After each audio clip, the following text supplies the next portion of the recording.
네, 여야 사당의 패스트트랙 공조가 막판 진통을 겪고 있는 모양새입니다. 여야 사당이 선거법 개정안 패스트트랙 지정 기한으로 삼은 게 오늘까지였습니다. 중앙선관위 선거구 획정위에 획정한 국회 제출 시한이 오늘이었기 때문이죠. 자, 그런데 오늘까지 여야 사당 패스트트랙 제출은커녕 단일안도 만들지 못했습니다. 바른미래당과 민주평화당 등 일부 야당 내부에서 반발이 나왔기 때문입니다.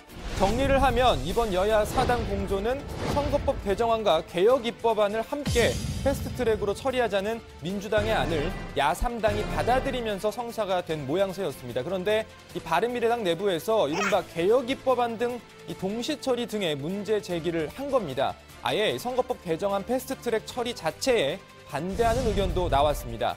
바른미래당은 오늘 새벽까지 밤샘 의원총회를 열고 격론을 벌였는데요. 일단 선거법 개정안 패스트트랙 공조는 지속하기로 의견을 모았습니다.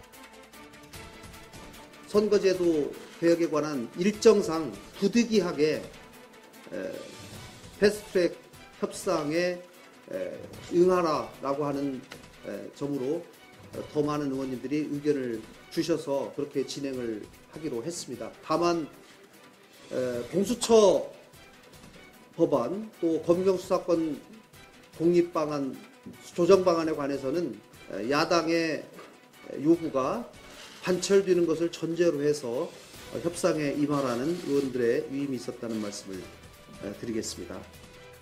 네, 민주평화당에선 선거법 개정안 내용을 두고 불만이 터져나왔습니다. 민주당이 제안한 방안을 바탕으로 선거제도를 바꾸다 보면 호남을 비롯한 농어촌 지역 의석이 줄어들 소지가 있기 때문이라는 겁니다. 아무리 연동형 비례대표제 도입, 선거제도 개혁이 우리나라 정치개혁, 정치 발전을 위해서 필요하다 하더라도 지역구 의석을 2석 내지 3석까지 줄이면서 과연 이것을 받아들일 수 있겠는가, 이런 관점에서는 지나치게 명분만 쫓을 일도 아니다. 거기에서. 자, 그럼에도 불구하고 우여곡절 끝에 여야 사당 일단은 이 패스트트랙 공조 지속하기로 의견을 모은 상황입니다. 당초 목표 시한은 이미 지났지만 최대한 빠른 시일 내에 합의안을 만들어내겠다는 계획입니다. 패스트트랙 쟁점은 하나둘 지금 정리가 되고 있습니다. 먼저 패스트트랙으로 지정하는 범위는 공직선거법과 공수처법, 검경수사권 조정에 관한 2가지 법안, 4가지 법안으로 정해졌습니다. 또 선거제도 개혁에 대한 큰 틀의 기준이 확인되었습니다. 자, 그런데 이 패스트트랙 공조 앞에 또 하나의 큰 먹구름이 있습니다. 자유한국당이 여야 사당 공조에 강하게 반발 중인 겁니다. 한국당은 오늘 긴급 의원총회를 열고 대응 방안을 논의했습니다. 이 항의 차원에서 옷도 상복 차림으로 맞춰 입었습니다. 선거법을 패스트트랙에 태운다는 것은 의회 민주주의를 이제 부정하겠다는 것이기 때문에 저희가 들고 일어서야 됩니다. 아무리 막 간다고 하지만 선거제도 논의에 제1야당을 배제시키고 자기들끼리 작당 모의하는 작태는 연동형 비례대표 밀매 조직들이 결탁한 국회 찬탕의 행위인 것입니다.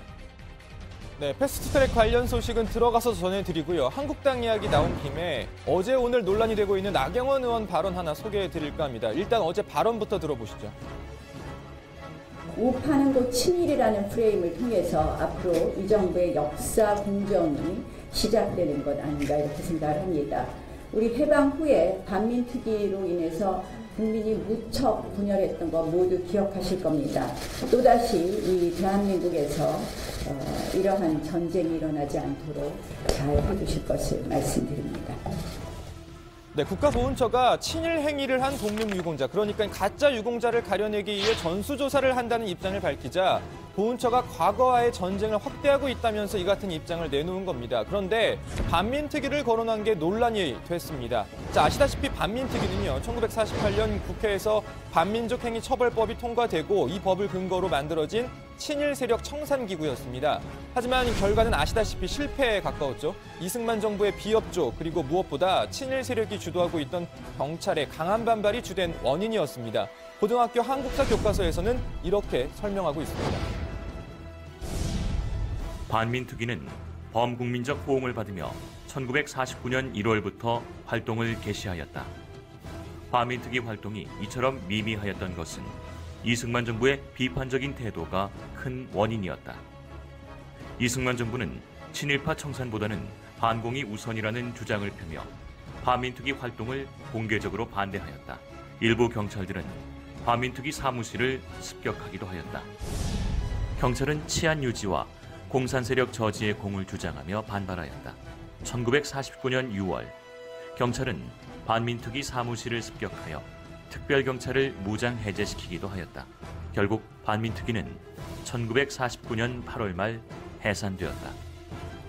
네, 나경원 원내대표는 반민특위로 인해서 국민이 분열했다라고 말했지만 일단 국민 전체가 당시 분열을 했는지도 의문이고요. 설령 나 원내대표 말대로 당시 국민이 분열을 했다 하더라도 교과서의 설명을 그대로 옮겨보면 분열 원인은 반민특위가 아닌 이승만 정부 그리고 친일 세력이 주도한 경찰 때문으로 보는 게 더 맞지 않나 싶습니다.